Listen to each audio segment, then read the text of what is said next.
ya. Gitu. Ada tuh. Nanti akan diberikan kepada kita pas hari kiamat. Pas nanti udah di alam mahsyar.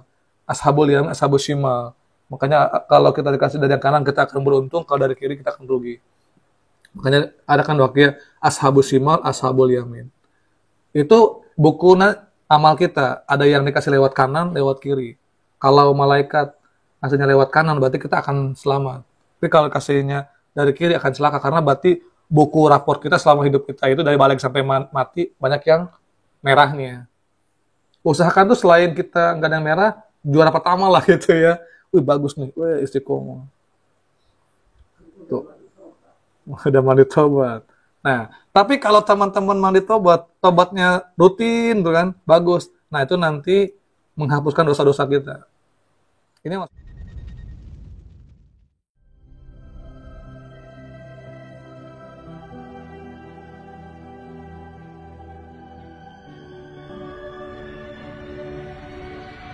Oke, lanjut. Ya, yang berikutnya nih, kan ketika kita menikah itu ada kata terima. Tadi mahar ya, yang tadi itu mahar. Nah, terima. Kan ketika teman-teman mengucapkan saya terima nikah dan kawinnya dengan Neng Anu binti Anu dengan mas kawin sekian-sekian bayar tunai. Itu bahasa terima, itu luas maknanya. Terima di situ bukan sekedar menerima cintanya, bukan sekedar menerima fisiknya, tapi saya terima kekurangan, keburukan, kebodohan, kejelekan, cerewetnya, bandelnya, nekalnya dari istri. Udah tuh tenang. Kebanyakan rumah tangga itu ribut karena nggak menerima kekurangan masing-masing. Harus saling menerima kekurangan masing-masing. Jangan pernah menyalahkan pasangan kita, tapi harus saling minta maaf, saling memaafkan. Dan seorang suami tidak boleh menyalahkan istri. Sesalah-salahnya istri kita, jangan pernah kesalahin. Karena tetap yang salah kita. Kenapa? Karena kita yang milih dia. Kayak gitu. Misalkan Pak Didit nih, misalkan istri salah, jangan salahin, jangan. Karena kalau dia milih dia, kayak gitu. Tetap suami yang salah. Kayak begini nih, misalkan Kang Arul bawa mobil misalkan, gitu. Bawa mobil, tiba-tiba di belakang Kang Rohman, dia nabrak gitu. Itu kira-kira yang salah siapa? Kang Rohman atau Kang Arul? Yang salah itu dua-duanya. Karena likulli syai'in hototun. Setiap sesuatu ada konsekuensi dan resiko. Kang Arul salah, Kang Rohman juga salah. Kang Rohman yang nabrak, Kang Arul kenapa ke jalan? Itu mobil kalau di parkiran, iya enggak? Itu udah konsekuensi. Iya, konsekuensi jalan raya. Kalau enggak nabrak ya ketabrak. Ini mah macet marah-marah. Terus salah siapa lewat tol, kayak gitu. Nah, makanya kalau paham dengan konsekuensi, ya kayak gitu. Nah, karena saya juga paham, namanya di perjalanan itu pasti masih punya ciri khas. Gitu, alhamdulillah. Macam-macam lah ya. Pokoknya kalau jodoh nggak beneran. Tapi semuanya bagus semua juga, nggak ada yang buruk nggak. Semuanya bagus kok. Artinya walaupun buruk juga secara ini, itu melatih hati. Karena kita nggak akan ngerti sebuah sabar, nggak akan ngerti sebuah ridho. Kalau nggak digituin. Iya, semuanya baik, semuanya bagus. Maka teman-teman kalau pengen tahu apa itu sabar, seperti apa itu ridho, seperti apa itu ikhlas, kecilin dunia beneran. Itu bicara kisah ya. Nah itulah.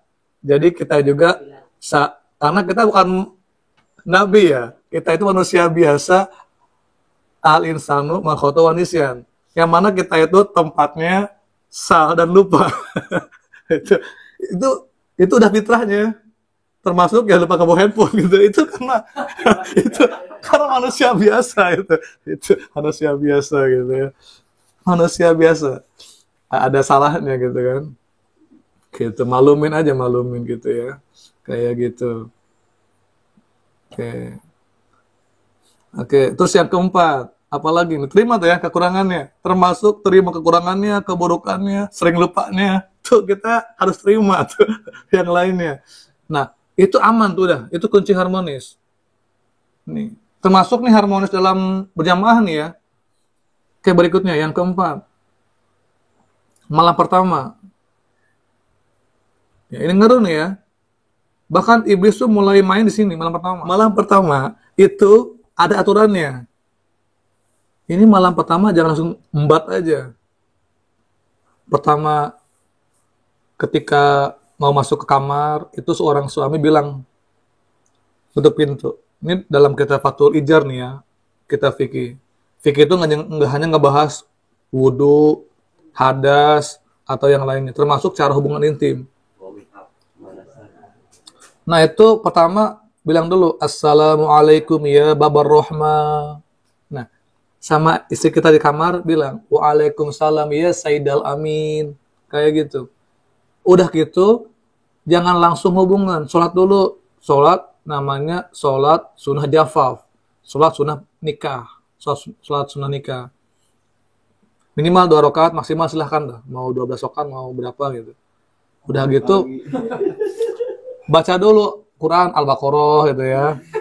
Kayak gitu caranya. Nggak dari malam kedua. Aduh, udah mah kata pada Nugroho ini pernikahan sampai jam 10 belum beres. Kayak gitu. Al-Waqiah 21, terus salawat Jibril 20.000 kali kan kayak gitu. Nah, udah gitu, udah beres itu nggak jadi malam pertama. Iya, kalau nggak malam pertama, malam kedua lah. Kan masih ada malam ketiga. Nah, itu udah gitu Kang Erin ya. Karena Kang Erin masih baru, bisa tuh di update lagi ya, di update ini ilmunya nih. Udah gitu, itu jangan langsung hubungan. Itu malabun dulu. Malabun itu main-main dulu. Entah itu misalkan kalau orang Sunda namanya ucing-ucingan. Kalau kita mah main petak umpet dulu. Petak umpet dulu. Misalkan ada bantal, saling. Kayak gitu dulu. Candain dulu. Wah, itu sejam kayak gitu aja. Kayak gitu sejam itu minimal. Keburu capek. Keburu capek. Jadi dibuat iblis salah dulu. Nanti iblis sampai nungguin kapan. Ini kapan mulainya? Karena dia pengen, dia juga sama pengen memasukkan spermanya ke istri kita. Nah, maksudnya kayak gitu biar bisa nunggu lama amat kata iblis. Kita prank iblis. Akhirnya kan dia ketiduran, lemah, nungguin kita kapan gitu. Nah, udah malabun kan, karena perempuan tuh lama orgasmenya. Ini bukan jorok nih ya. Nah, baru setelah itu mulai itu cium kening dulu, ada aturannya. Cium kening, terus pinggalan. Itu ada bacaan-bacaannya. Sholawat kanan, ini pipi itu 100 kali, yang kiri 100 kali. Terus payudara, ini ada sholawat Ibrahimiyah. Baca Ibrahimiyah, Allahumma sholli ala sayyidina Muhammad wa ala ali sayyidina Muhammad. Kama itu yang dibaca ayat akhir itu. Sholli ala sayyidina Ibrahim. Terus fil alamin itu dibaca 40 kali kanan, yang kiri itu baru payudara tuh ya. Pokoknya itu kelar-kelar subuh lah. Kelar-kelar subuh. Daripada ganti baru mendingan tobat aja. Tobat aja dah. Dari nol ya. Dari nol. Kayak gitu. Tapi Ustaz hebat loh ya. Sholatnya nggak 100 kali, 1000 kali. 1000 kali. Di alfi-alfi sholawat. Biar-biar. Kata Ustaz, lah tanggunglah. Akhirnya dipakai zikir. Nah, kayak gitu. Jadi dari nol lagi aja. Yang lalu biarlah berlalu, kita sekarang buka lembaran baru. Apalagi kan ini masih momen Nisfu Sa'ban. Nisfu Sa'ban itu pergantian buku amal kita. Setahun yang lalu sama tahun ke depan. Ini sekarang ini buku anyar nih. Kata malaikat Raqib Atid, oh kemarin ini Pak Didi seminggu ini Al-Fatrus nggak pernah Fatuha. Sekarang Fatuha enggak. Itu ada pembukuannya itu. Ibu, itu kita harus kayak gitu ya. Kemarin mana udah dibeliin kolom lah. Lihat lagi Kang Arul, wah ini banyak kosongnya, ini banyak alpanya. Aduh, bahkan nilainya merah semua ini. Aduh, misalkan dia ada yang merah ya, itu ada rapornya. Gitu, ada tuh. Nanti akan diberikan kepada kita pas hari kiamat. Pas nanti udah di alam mahsyar. Ashabul yamin, ashabul shimal. Makanya kalau kita dikasih dari yang kanan kita akan beruntung, kalau dari kiri kita akan rugi. Makanya ada kan wakil ashabul shimal, ashabul yamin. Itu buku amal kita. Ada yang dikasih lewat kanan, lewat kiri. Kalau malaikat kasihnya lewat kanan, berarti kita akan selamat. Tapi kalau kasihnya dari kiri akan celaka, karena berarti buku rapor kita selama hidup kita itu dari balik sampai mati, banyak yang merahnya. Usahakan tuh selain kita nggak ada yang merah, juara pertama lah gitu ya. Wih bagus nih, wih istiqomah. Tuh, udah mandi tobat. Nah, tapi kalau teman-teman mandi tobat, tobatnya rutin tuh kan, bagus. Nah, itu nanti menghapuskan dosa-dosa kita. Ini maksudnya selain dibersihkan juga diisi dengan, kan kayak toreko itu, menghapuskan yang kotor, menghapuskan yang buruk, diisi dengan yang baik, kayak gitu maksudnya. Makanya tahali, taholi, tajali. Itu dalam kalimat la ilaha illallah. Membersihkan, mengisi dengan kebaikan, tajali, semuanya ke Allah. Kayak gitu. Itu ya. Nah, beres nih. Ini yang utama yang terakhir.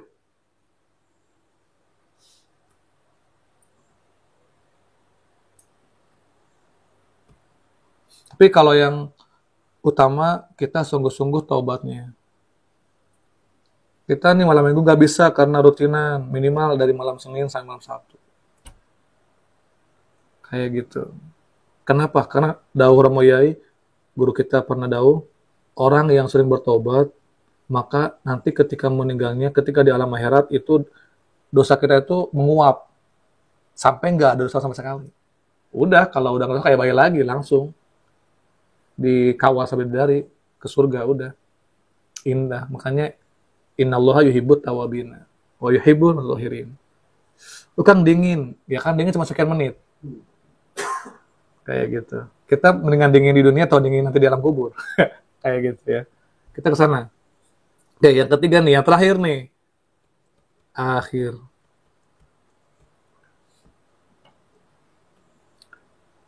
Ini yang utama yang terakhir. Nah, artinya setelah akad nikah selesai, nah, yang pertama adalah makanan atau nafkah. Ini nafkah yang sering kita berikan ke istri kita, itu kebanyakan banyak yang haramnya, ribanya, atau yang halalnya. Itu ngaruh. Nih ya, misalkan walaupun teman-teman ikut kiai lama, tapi kalau masih makan riba, itu tidak akan pernah berkah. Kayak gitu. Makanya dari mulai nih, wah ini kayaknya harus semua ditatar lagi nih. Dari mulai perbaiki niat, dari nol lagi, terus makanan yang masih riba kita bersihkan. Itu ya, harus semuanya kita perbaiki. Dari mulai dari nol lagi, niatnya diperbaiki lagi, nikahnya tujuannya untuk ibadah. Yang kedua, yaitu nafkah yang kita berikan kepada istri, kepada keluarga, harus dari yang halal. Jangan dari yang haram. Oke, yang kedua. Ibaratnya nih, kalau teman-teman misalkan, walaupun udah ikut kiai lama, udah bertorikoh lama, masih mengkonsumsi riba, itu sama kayak kita wudu pakai kencing. Wudu kan bagus kan? Tapi kalau pakai kencing sama aja nggak sah. Kayak gitu analoginya. Oke, yang kedua, kenapa rumah tangga itu sering ribut, konflik? Pemicunya adalah karena faktor kita itu miskomunikasi. Nih. Kurang komunikasi, kurang bagus antar pasangan. Nggak pernah musyawarah. Jadi karap dewek. Nah, itu yang membuat ribut. Makanya usahakan kemana saja harus kabarin.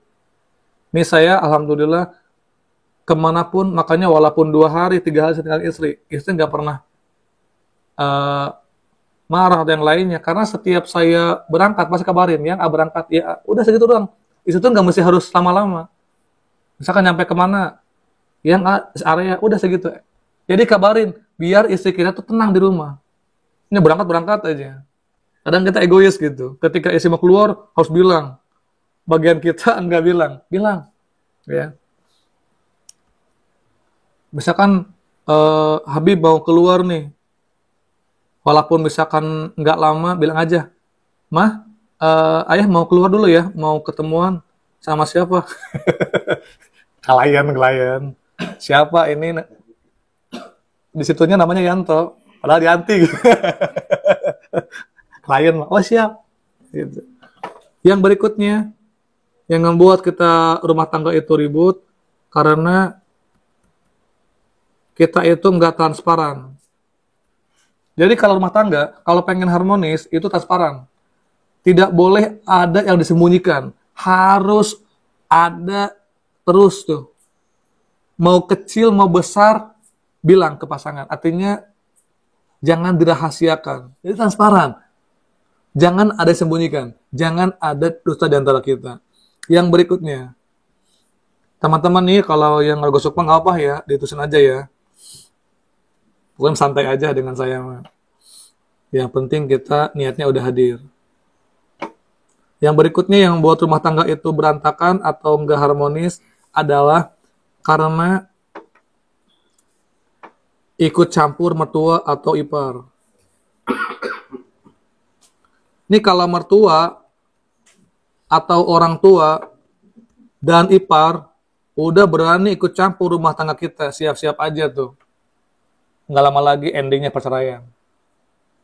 Maka saya bilang ke mertua sama ipar, kalau mama pengen punya menantu yang baik, pengen rumah tangga berkah, jangan ikut campur. Mertua, orang tua, tugasnya cukup mendoakan anaknya, mendukung biar mereka sukses. Doakan saja. Apalagi kalau seorang anak ke orang tua, digigit orang tua, digigit orang tua, digigit orang tua, pasti itu masalah. Terus kalau misalkan nih teman-teman ada masalah dengan pasangan, usahakan selesaikan oleh kita, jangan tembus ke orang tua. Orang tua tuh akan sakit hati kalau anaknya disakiti sama suaminya, itu ya. Rata-rata tuh yang gampang cerai itu mertua ikut campur terus, apalagi kalau tinggal serumah sama mertua. Makanya saran saya kalau teman-teman yang udah nikah, usahakan kalau masih tinggal sama mertua jangan lama-lama, kayak gitu ya. Pertama, takut salah masuk. Takutnya nanti pas malam pertama mati lampu, masuk mertua, loh kok ini masuknya gampang amat. masuk kamarnya gampang. Kan kalau perawan kan agak susah, kok ini gampang. Nah itu. Kalau masih serumah sama mertua, takut salah masuk. Ya. Nanti nggak tenang, makan juga nggak tenang, karena serasa diawasi gitu sama tua ya. Bahkan mau mandi tobat juga kita mikir 2 kali. Nanti kata mertua, masa sih tiap malam terus mandi junub kan? Kayak gitu. Yang berikutnya, kita nanti nggak bisa mandiri. Ya. Makanya kalau bicara lama-lama, minimal 2 tahun lah. Udah gitu kontrak. Nggak apa, cari kontrakan yang murah-murah aja. Gak usah malu-malu. Misalnya, biar kita merasa rumah tangga seperti apa. Nggak apa, cari kontrakan-kontrakan kecil-kecilan dulu aja yang murah-murah, nggak apa-apa. Yang sebulannya misalkan 500.000 atau sekuatnya kita lah. Banyak kok yang murah-murah juga. Tapi ya sesuai dengan harga gitu ya. Pokoknya kalau bisa jangan sama mertua. Kalau pengen rumah tangga nggak banyak ributnya gitu ya. Kecuali yang udah kuat hatinya. Yang berikutnya, yang membuat rumah tangga itu berantakan, nih, ekonomi. Ini ngaruh nih ekonomi nih. Oke lanjut. Kita harus tahu ke Imam Ghazali. Imam Ghazali aja itu beliau ke surga dalam rahmatnya Allah itu bukan karena karang kitabnya yang banyak, tapi hanya gara-gara ketika beliau ngarang kitab ada lalat di situ, dia kehausan. Nah, ketika Imam Ghazali mau kan dulu kan ngarang kitab kan begini. Nah, ini pakai tinta gitu. Nah, ini kalam. Nah, ketika mau nyemplungin ini kalam ada lalat kan, kehausan. Itu nggak jadi Ghazali. Tutupin tuh kitabnya. Karena kalau misalkan dicelupkan, nanti kan lalatnya pergi, kehausan. Nah, sedangkan Ghazali nggak mau nih kehausan. Nah, hanya gara-gara lalat aja dia berhenti, akhirnya itu habis tintanya. Segar tuh lalat. Hanya gara-gara itulah beliau ke surga. Ini lalat loh. Ini bini kita, manusia, kelaparan. Makanya bermasalah ngedannya. Lalat aja yang kehausan, gara-gara itu yang Ghazali dalam rahmatnya Allah. Di Janai Musa ada seorang perempuan pelacur. Itu dia kehausan. Namanya di Mesir, padang pasir kan. Susah mencari air. Tiba-tiba ada oase. Ada sumur lah. Pas nimba, ada anjing tuh. Ada anjing yang kehausan juga. Padahal anjing ini kan najis mughalladho. Nah, ketika habis nimba, dia nggak tega melihat anjing yang kehausan. Nah, padahal dia sendiri lagi haus. Dikasihkan tuh ke anjing. Anjing itu haus, seger, dia mati. Nah, meninggalnya dalam ampunannya Allah, meninggalnya husnul khotimah, padahal dia jablay. Tapi gara-gara hatinya lembut, sayang ke anjing itu. Tuh, itu ke anjing doang, segitu. Ini anak kita loh, ini istri kita, sampai di mana. Dan itu bukan sehari loh, 1 hari. 1 hari. Paham ya teman-teman ya? Ada, insya Allah ada. Saya juga ada, insya Allah teman-teman juga ada. Saya pun yang kerjaan cuma tidur, dikir, ada kok.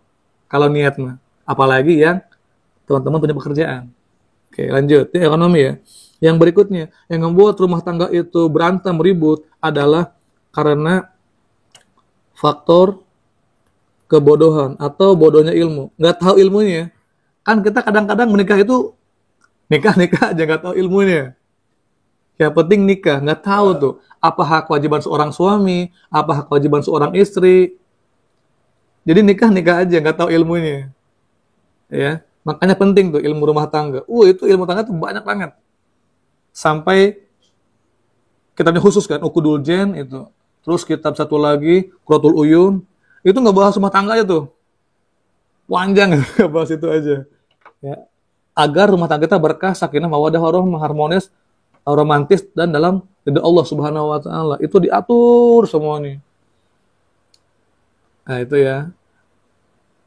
Dan lain-lain lah ya.